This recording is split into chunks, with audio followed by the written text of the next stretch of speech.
At 05:33 on the morning of October 23, 1944, 980 yards off Palawan Passage, Commander David McClintock watched through USS Darter's periscope as the massive shape of the heavy cruiser Otago filled his vision. The flagship of Vice Admiral Takeo Kurita, the brain of Japan's center force, the command ship for Operation Shogo 1, Japan's last desperate plan to turn the tide of the Pacific War. McClintock's finger hovered over the firing button. 6 Mark 14 torpedoes loaded in the tubes, 4 hours of surface pursuit to reach this position. One shot at the largest concentration of Japanese naval power left on Earth. Fire 1, Fire 2, Fire 3. 6 torpedoes roared from the tubes, silver trails cutting through dark water toward the pride of the Imperial Navy. 21 minutes later, Otago capsized and sank. 360 sailors went down with her. Admiral Kurita pulled from the oil-slicked water. His uniform soaked, his face blank, his fleet paralyzed. What followed was not a battle. It was an execution. Over 4 days at Leyte Gulf, the Empire of Japan lost 34 warships, roughly 400 aircraft, more than 12,500 sailors. But the real death began here, in 21 minutes. When 2 American submarines in a narrow channel off Palawan destroyed not just a flagship, but the ability of an entire fleet to think and fight as one. This is the story of how Japan's navy collapsed in the time it takes to eat breakfast, how the loss of a single ship shattered an empire's last hope, and how one admiral's trauma turned victory into retreat. By October 1944, the Japanese Empire was bleeding out. The once vast defensive perimeter from the Solomons to the Marianas had collapsed under relentless American advance. Saipan had fallen in July, Guam in August, Tinian shortly after. Each island lost was more than strategic territory. It was another step toward the home islands, another airfield within bomber range of Tokyo, another harbor that could support the American Armada. The oil situation was catastrophic. Before the war, Japan imported 80% of its petroleum from the United States. When that supply was cut, Japan turned to the Dutch East Indies, Borneo, Sumatra, the southern resource area that fueled the empire's war machine. But by October 1944, American submarines had turned the sea lanes into graveyards. Tankers never reached Japan. What little oil arrived was immediately consumed. The combined fleet, once the terror of the Pacific, sat immobilized in Singapore and Brunei Bay, not from lack of courage, from lack of fuel.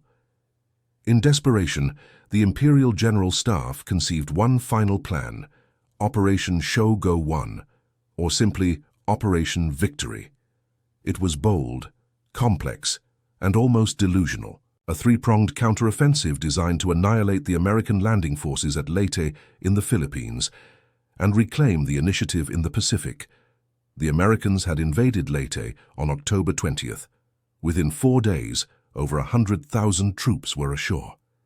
If Japan could destroy the invasion fleet, sink the transports, massacre the unprotected soldiers on the beaches, perhaps America would negotiate. Perhaps the war could end on terms other than unconditional surrender. This was the thinking that drove Shogo 1, not victory, but survival. One last roll of the dice with everything Japan had left. The plan depended on perfect timing. 3 separate fleets scattered across thousands of miles would move as one. The Northern Force, commanded by Admiral Ozawa, consisted of Japan's remaining aircraft carriers, mostly empty of planes and pilots. They were meant to serve as bait, to lure Admiral Halsey's powerful Third Fleet away from Leyte. The Southern Force, under Admiral Nishimura, would strike through Surigao Strait to attack from the south. And the main hammer, the center force led by Vice Admiral Takeo Kurita, would pass through the narrow San Bernardino Strait and crush the American invasion fleet from the north. It was a plan born from a mixture of courage and fatalism. The Japanese High Command knew the odds were impossible. But honor demanded one final decisive battle, the Kantai Kessen, the grand fleet duel that had obsessed their naval doctrine for decades. To command such an operation, Kurita needed a flagship worthy of his task. He chose the heavy cruiser Otago, the most advanced and battle-hardened of Japan's Takao-class cruisers. Her towering pagoda mast bristled with optics, rangefinders, and radio arrays. 10 decks of command rooms and plotting centers made her not just a ship of war but a floating headquarters, the nerve center of Japan's last hope. Every message, every order, every signal would pass through her armored bridge. As the center force gathered at Brunei Bay, 5 battleships, including Yamato and Musashi, 10 heavy cruisers, and a screen of destroyers, Kurita believed this was the moment history would remember. But history had other plans. The plan's first and deadliest flaw lay not in its strategy, but in its route. To reach the open waters of the Sibuyan Sea and Leyte Gulf, Kurita's fleet had to pass through a narrow channel off the island of Palawan. A deep trench hemmed in by reefs and shallows. It was the most direct route and the most dangerous. American submariners had long called it Submarine Alley, a hunting ground where U.S. boats could lie and wait undetected for slow-moving targets bound for the Philippines. Kurita knew the risk, but time was his enemy. He needed speed, not caution. To maintain formation and make up lost hours, he made a fateful decision. Cease all zigzag maneuvers. That single order turned his 70-ship armada into a straight, predictable column, the largest target in the Pacific. Beneath the surface, 2 silent predators were already watching. USS Data under Commander David McClintock and her partner USS Dace under Commander Bladen Claggett were running a routine patrol in the early hours of October 23rd. The submarines were Gato-class boats, 311 feet long, displacing 2,000 tons submerged. Each carried 24 Mark 14 torpedoes, 6 tubes forward, 4 aft. The Mark 14 had started the war with catastrophic problems, faulty magnetic exploders that detonated prematurely, depth mechanisms that ran too deep, contact exploders that failed to detonate on impact. American submarines had fired hundreds of torpedoes at Japanese ships in 1942 and 43. Most either missed or failed. Skippers returned to Pearl Harbor furious, claiming perfect shots that resulted in nothing. The Bureau of Ordnance insisted the problem was operator error. It took 2 years of testing, of submarine commanders risking court-martial to prove the torpedoes were defective before fixes were implemented. By October 1944, the Mark 14 finally worked. The magnetic exploder had been deactivated, the depth mechanism recalibrated, the contact exploder redesigned.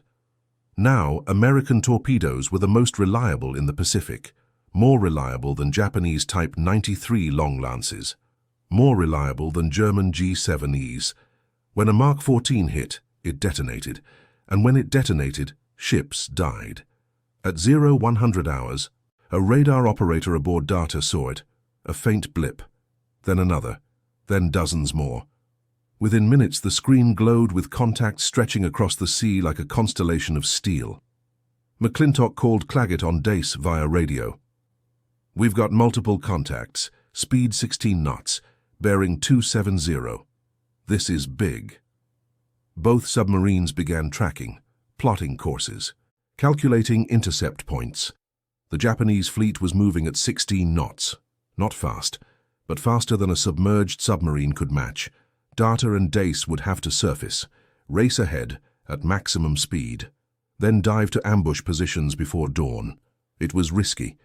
Japanese destroyers had radar, not as good as American radar, but good enough to detect surfaced submarines at close range, and Japanese depth charges were deadly.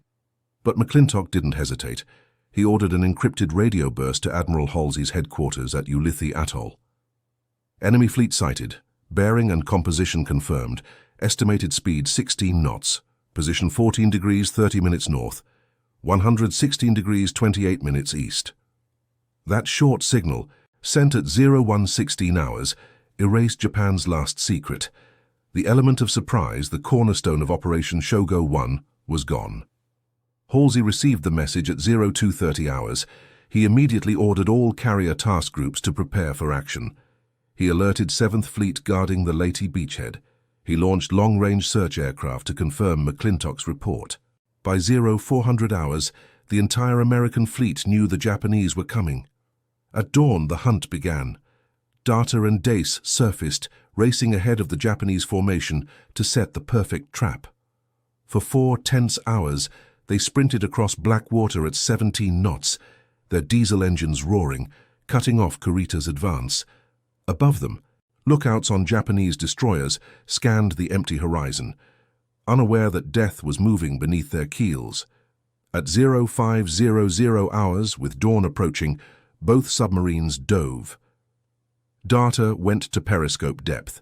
Dace positioned herself 3,000 yards to the east, a coordinated attack. If one missed, the other would strike. As the first light broke over the South China Sea, McClintock raised his periscope. What he saw filled the lens like a nightmare, a forest of pagoda masts, the dark armored silhouettes of battleships and cruisers slicing through grey waves. He selected the lead ship, the largest shape of them all, unaware that it was Kurita's flagship, Otago. From 980 yards away, Data crept into position, silent, invisible, unstoppable. Inside the cramped control room, every man held his breath. The command was calm, almost whispered. Fire 1, Fire 2, Fire 3.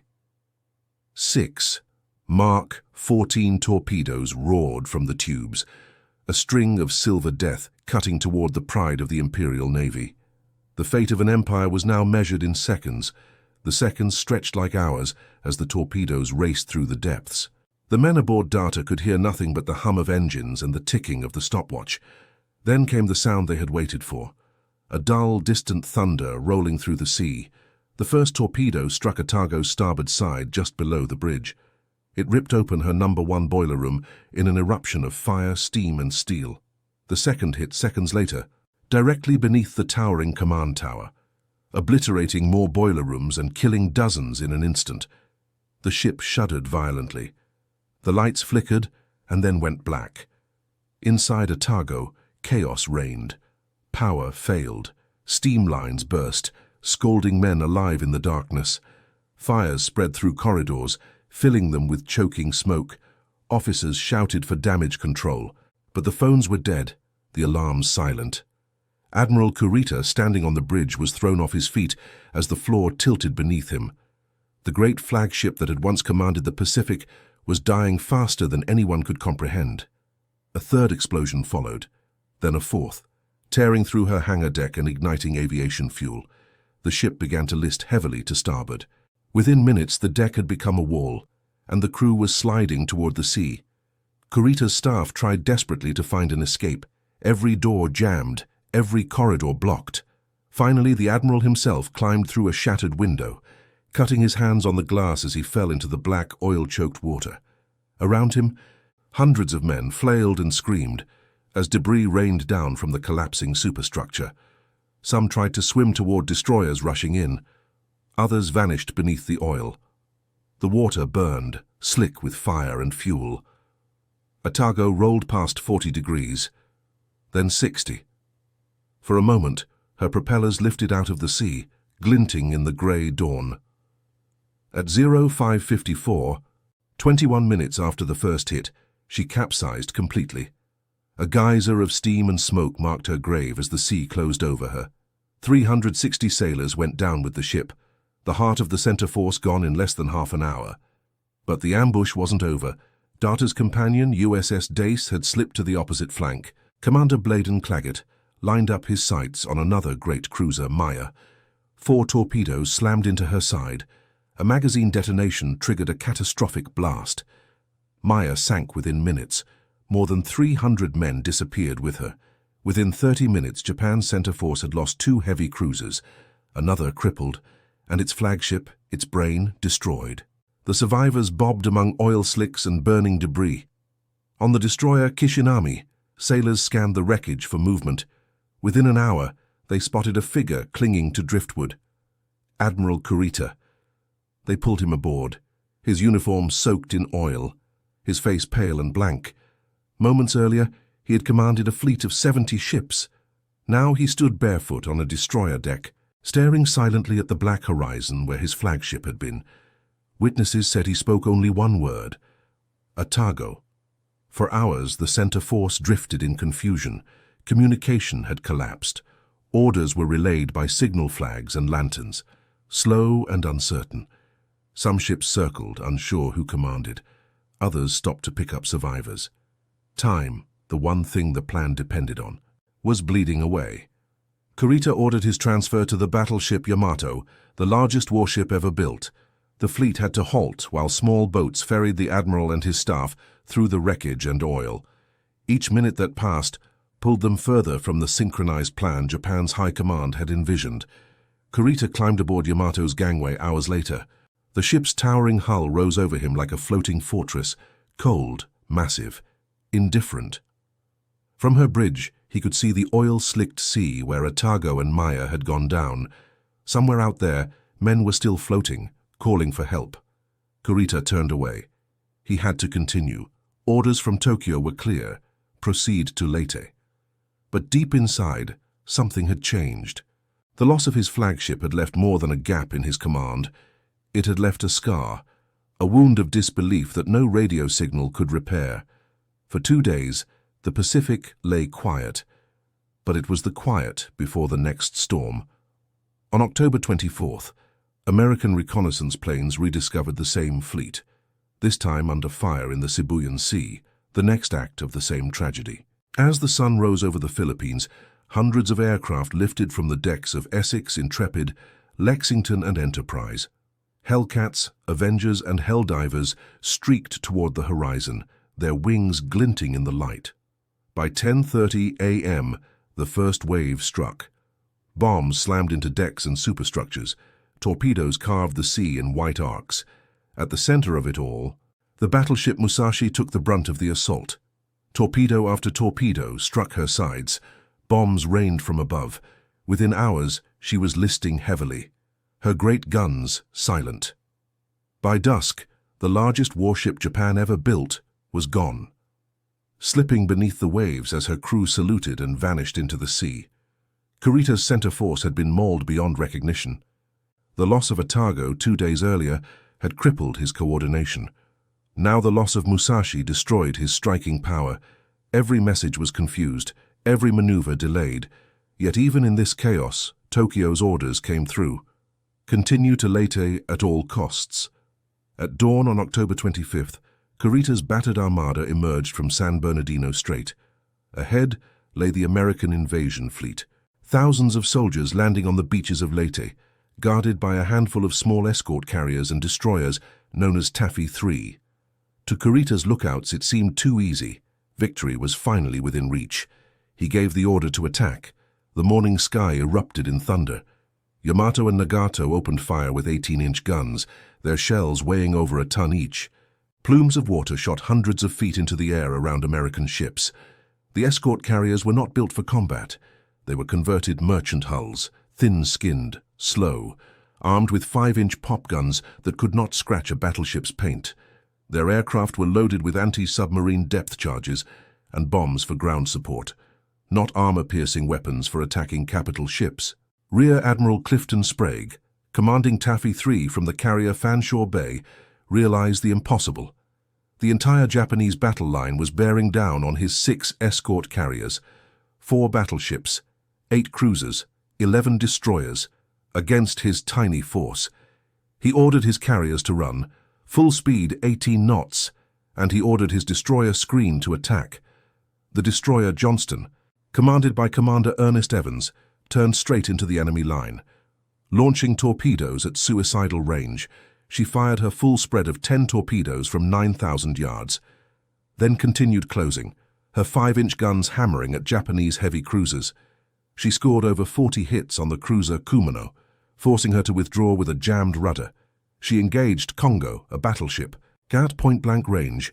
For over 2 hours, Johnston fought alone against the entire Japanese battle line. She took hit after hit. An 8-inch shell destroyed her bridge, killing 3 officers standing beside Commander Evans. Evans himself lost 2 fingers from his left hand, but he refused to leave his post. He tied a handkerchief around the wound and continued commanding from the shattered bridge. By 0900 hours, Johnston had been hit by over 40 shells. Her speed had dropped to 17 knots, then 15, then 10. She could barely make way. Her guns were silent, her ammunition expended. But she did not strike her colors. She did not surrender. At 09:45, a Japanese destroyer salvo finally finished her. Johnston rolled to port and sank. Commander Evans went down with his ship. Of her crew of 327, only 141 survived. The destroyer Hull fought just as desperately. Commander Leon Kintberger ordered his ship directly at the battleship Congo, firing torpedoes at 3,000 yards, suicidal range. Then turning to engage cruisers with her 5-inch guns. Hull took over 40 hits. Her forward engine room flooded. Her after magazine exploded. Her mast collapsed. But she continued firing until 08:55 when she finally capsized. 253 men went down with her. The destroyer escort Samuel B. Roberts was even smaller, only 306 feet long. Displacing only 1,745 tons, a tin can armed with 2 5-inch guns and 3 torpedo tubes. But her crew fought as if she were a battleship. She engaged the heavy cruiser Chikuma at 7,000 yards, firing over 600 rounds, scoring multiple hits that forced the cruiser to turn away. Then she took hits herself. A 14-inch shell from Congo penetrated her side below the waterline. The explosion destroyed her forward engine room, killed 40 men instantly. Water flooded in faster than pumps could handle. At 09:35, her captain, Lieutenant Commander Robert Copeland, gave the order to abandon ship. The crew jumped into the oil-covered water as Samuel B. Roberts capsized and sank.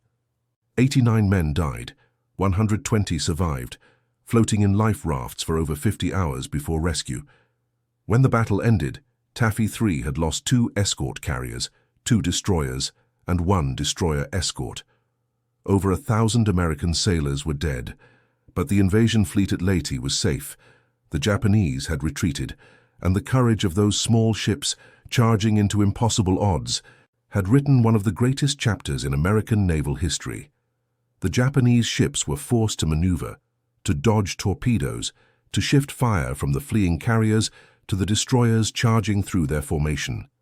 Chaos descended on what should have been a simple execution. Above them, American pilots dove again and again, attacking with rockets, bombs, and even depth charges when ammunition ran out. Pilots even made dummy runs when out of weapons, pressing so close that cruisers broke off. Some pilots dropped external fuel tanks on Japanese ships. Anything to disrupt, anything to buy time. Lieutenant Commander Robert Fowler flew 7 attack runs. On his final pass, out of ammunition, he buzzed the heavy cruiser Chikuma so low that his wing nearly touched her mast. The cruiser's captain, thinking more torpedo bombers were behind him, ordered an emergency turn. The formation broke apart. Courage answered courage, and chaos consumed the sea. For Kurita, the scene was almost unreal. He could no longer distinguish friend from foe through the smoke and fire. Reports flooded in, ships damaged, communications jammed, confusion everywhere. The heavy cruiser Chokai, hit by aircraft, was dead in the water. Chikuma was burning. Suzuya had taken a bomb hit that detonated her torpedoes, blowing her apart from the inside. The destroyers were scattered, chasing American ships in different directions. The formation had disintegrated. The ghosts of Palawan returned to him. The oil, the fire, the sinking of Otago, the 21 minutes of chaos when his world collapsed. He was standing on Yamato's bridge, but in his mind, he was back in the water, off Palawan, oil burning his throat, debris raining down, men screaming. He had commanded 70 ships 2 days ago. Now he commanded confusion and smoke. Kurita hesitated. Was this another trap? Were the small American carriers bait for a larger fleet, waiting beyond the horizon? His staff urged him to press the attack. The American carriers were within reach. The invasion transports at Leyte were only hours away. But Kurita could not shake the feeling that he was being drawn into another ambush, that submarines waited beneath the waves, that aircraft carriers lurked just beyond the smoke. The fear of the unseen enemy, of torpedoes and aircraft he could not detect, froze him. Every decision since Otago had been wrong. The delay transferring to Yamato, the slow passage through Sibuyan Sea, the loss of Musashi, now this chaos at Samar. Nothing had gone according to plan. Everything Operation Shogo promised had unraveled. His chief of staff, Rear Admiral Tomiji Koyanagi, stood beside him. "Admiral, we have them. The carriers cannot escape. We must continue the attack." Kurita looked at the smoke, the burning ships, the confusion. He thought of Atago, of the 360 men who went down with her, of the oil-choked water, of the helplessness. He could not put his men through that again, not when victory felt like another trap. After 2 hours of fierce fighting, Kurita made his choice. At 09:20 a.m., he gave the order no one expected. "All ships, turn north, form on Yamato. We will regroup and reassess." The attack stopped. The Japanese fleet began to retreat. Around him, his staff stood in stunned silence. Koyanagi protested. "Admiral, the enemy is defeated. We have only to finish them. The transports at Leyte are undefended." Kurita's voice was quiet, almost distant. "We have accomplished our mission. The American carriers have been driven off. We will reform and await further orders." It was not true.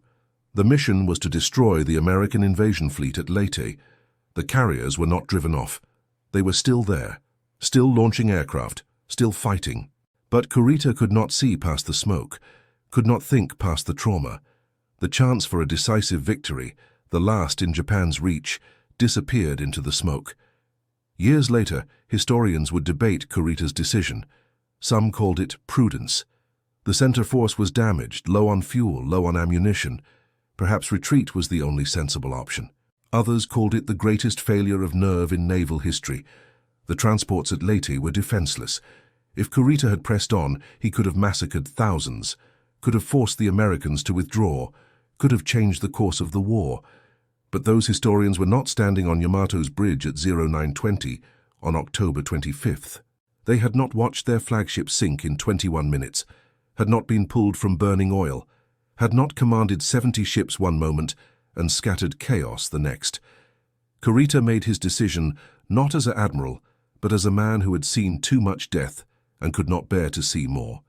By the end of that day, Japan's naval power was finished. But the destruction did not happen in one place. It happened across 4 separate engagements, each part of Operation Shogo 1 collapsing in sequence, like dominoes falling across the Philippine Sea. The southern force was annihilated at Surigao Strait. Admiral Nishimura's force of 2 battleships, 1 cruiser, and 4 destroyers steamed directly into an American trap. Rear Admiral Jesse Oldendorf had positioned 6 battleships across the northern exit of the strait. 5 of them were veterans of Pearl Harbor. West Virginia, Maryland, Tennessee, California, Pennsylvania. Resurrected from the mud of Battleship Row. Now they would have their revenge.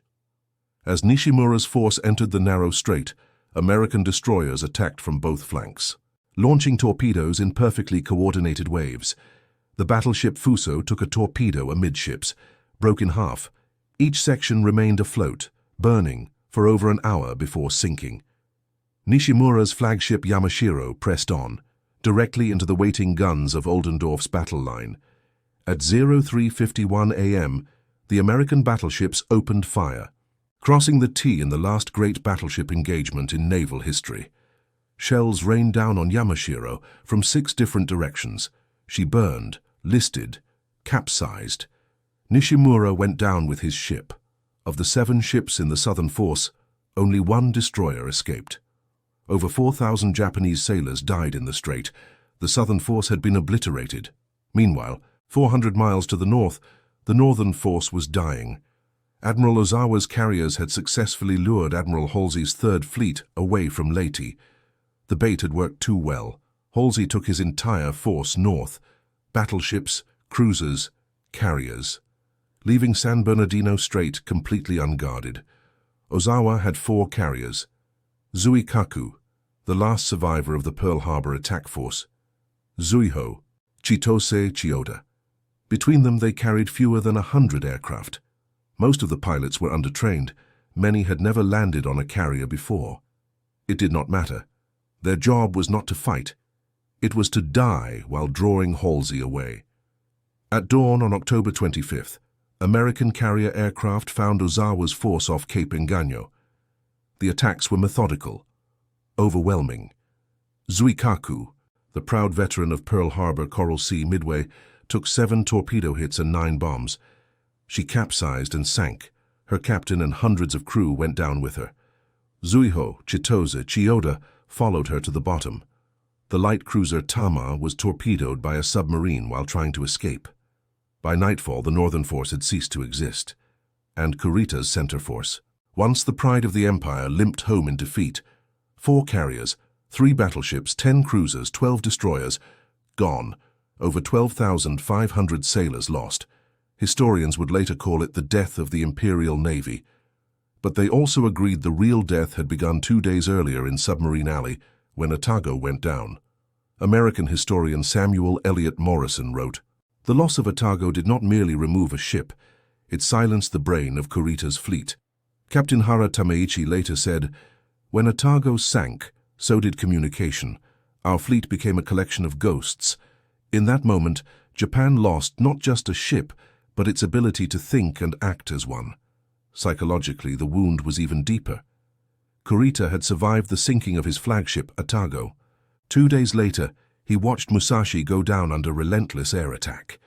He had watched men die in oil and fire. He had been pulled from the sea himself. Naval officer and author Edward L. Beach later wrote, "Kurita's hesitation was not cowardice, it was trauma. He no longer trusted what he saw or what he was told. The ghosts of Palawan haunted his every decision." Operation Shogo 1, meant to be Japan's grand counterstroke, instead became its funeral march. Its failure revealed every flaw that had been buried beneath Japan's wartime pride, doctrine that worshipped the decisive surface battle, commanders trapped by outdated honor, a navy built for courage rather than survival. The United States had evolved. Japan had not. The result was inevitable.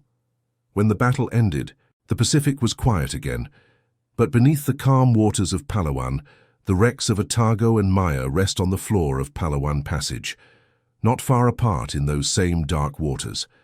Oil slicks stretched across the sea for miles. Fishermen reported wreckage drifting for weeks. Divers who later found Otago described her as frozen in motion, her guns still pointing toward the horizon, as if waiting for orders that would never come. Admiral Kurita survived the war. He returned to a ruined Japan and lived quietly until his death in 1977. When asked why he turned back at Leyte, he simply said, "I had no desire to waste lives in a battle already lost." Some called him a coward. Others called him the only man who saw the truth. The American Navy studied the ambush at Palawan for decades. It became a textbook lesson, proof that technology, timing, and information could destroy even the mightiest fleet before the battle began. 2 submarines, USS Data and USS Dace, had achieved what entire task forces could not. It was the triumph of precision over pride. And yet, even in victory, there was no celebration. For the men who survived the ambush, the memory never left them. They spoke of the smell of oil that clung to their skin, of the screams carried on the wind, of the silence after the explosions stopped. The waters near Palawan became an open grave, filled with ghosts the ocean would never return. Years later, divers who descended to the wreck of Otago said it felt like entering a cathedral. Light filtered through the shattered bridge, illuminating control panels covered in coral. Fish drifted through hallways that once held the voices of officers. Time had turned her from a weapon into a tomb. In the end, history does not always turn on great battles or grand victories. Sometimes it turns in silence, in 21 minutes of chaos that change everything. When Otago sank off Palawan, the world barely noticed. There were no headlines, no cheers, only black water, burning oil, and the sound of steel breaking apart. Yet beneath that surface, the Pacific War had already changed forever. That single ambush shattered Japan's ability to fight as one. Every empire believes it is unsinkable until the sea proves otherwise. For Japan, that proof came not from a fleet of battleships, but from 2 submarines lying silent beneath the waves. In 21 minutes, the myth of invincibility vanished. Otago, the pride of the Takao class, the floating fortress of Kurita, was gone. For decades, Japan had built its navy on the belief that courage and steel could overcome anything. But courage cannot see in the dark. Steel cannot fight what it cannot find. Otago was built to lead an empire. Instead, she became the symbol of its collapse. Today, her wreck still lies beneath the waters of Palawan. Barnacles cover her hull. Coral grows where fire once raged. The bridge that once commanded a fleet now shelters small fish drifting through the current. Time has turned her into a quiet reminder that wars are not always lost in years or in battles. Sometimes they are lost in a single moment that lasts 21 minutes. For the sailors who went down with her, those 21 minutes were an eternity. For history, they were the heartbeat that ended an empire. This was the 21-minute collapse, the moment when two submarines changed the fate of nations, when an admiral's faith sank with his ship, and when the sea itself became the final judge of ambition. Because in the Pacific, the ocean forgets nothing. Every wreck still speaks of pride, of courage, of loss. And among them, one voice still whispers the loudest. I was Otago, and I took an empire with me. If this story moved you the way it moved us, do me a favor, hit that like button. Every single like tells YouTube to show this story to more people. Hit subscribe and turn on notifications. We're rescuing forgotten stories from dusty archives every single day. Stories about flagships that sank in minutes. Stories about admirals who watched their empires collapse. Stories about how 21 minutes can change the course of history. Drop a comment right now and tell us where you're watching from. Are you watching from the United States, Japan, the Philippines, Australia? Our community stretches across the entire world. You're not just a viewer. You're part of keeping these memories alive. Tell us your location. Tell us if someone in your family served at Leyte Gulf. Just let us know you're here. Thank you for watching. And thank you for making sure the crews of Otago and the submarines that sank her don't disappear into silence. These men fought with courage on both sides. They deserve to be remembered, and you're helping make that happen.